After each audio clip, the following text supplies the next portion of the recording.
Question 1. What's your top beauty tip, makeup hack?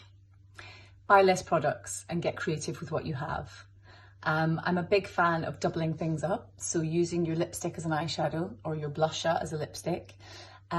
Get creative and kind of create your own bespoke finishes and textures, and stop buying things that you don't need. Use what you have. Question 2. What do you think is unique about working with JW Anderson? I think it's his complete sense of brand identity, creating the character for his own creations, his commitment to who his clients are. I always find it's quite easy to go wild and off track in a hair and makeup test, but Jonathan always has a very strong sense of who his character is. What are some crazy experiences you've had before a show? There are too many to mention. Backstage gets pretty chaotic.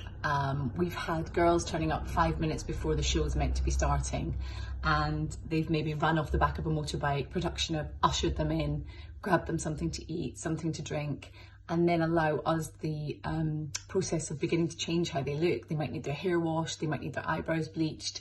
I've done shows where I've had 4 makeup artists, 4 hairstylists, 2 dressers trying to get a pair of shoes on and a new pair of shoes off, casting, shouting to get girls in lineup.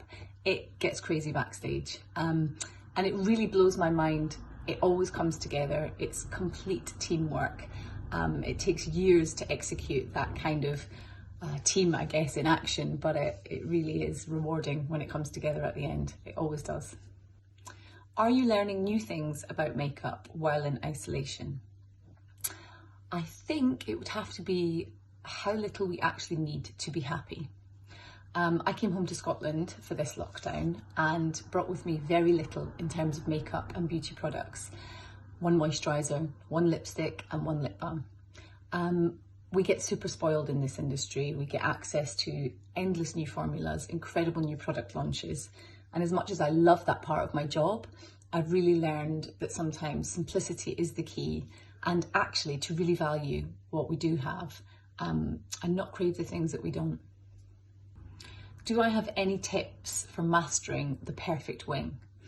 This is probably my favourite question because it's my favourite look to do in makeup.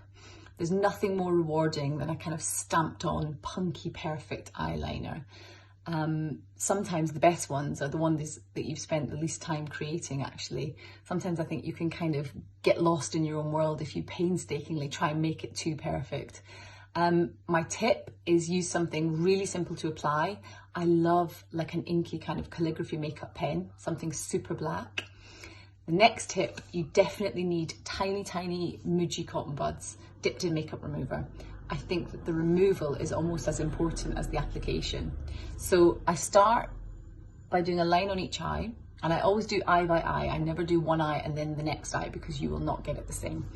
So a little bit on this eye, a little bit on this eye, and then I extend it. And what I do, my kind of top tip for getting the symmetry, is I do a little dot there and there. And then I just connect the dot to the line.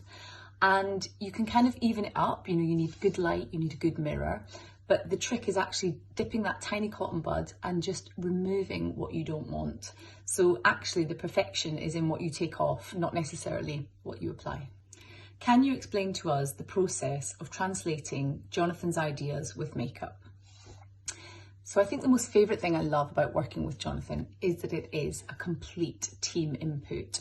So everyone from Benjamin, who styles the show, Ashley, who casts the show, Anthony, who does the hair, we all get together in this little kind of creative hub and have a big chat about what it is we're trying to create. I think you have to come to the table with a real open mind. Nothing is off limits. So often we'll spend times trying looks, going out there completely on a whim, and then bringing it back in again, maybe not where we thought we were going to. And the look might not make the final cut, but really I love the process of having the freedom and the creativity and encouragement from everybody to think outside the box. What's your favourite part of the makeup process? For me, it's getting an insight into that designer's world and thought process. It's such a privilege to go into their studio and kind of see where everything began for the inspiration for that season.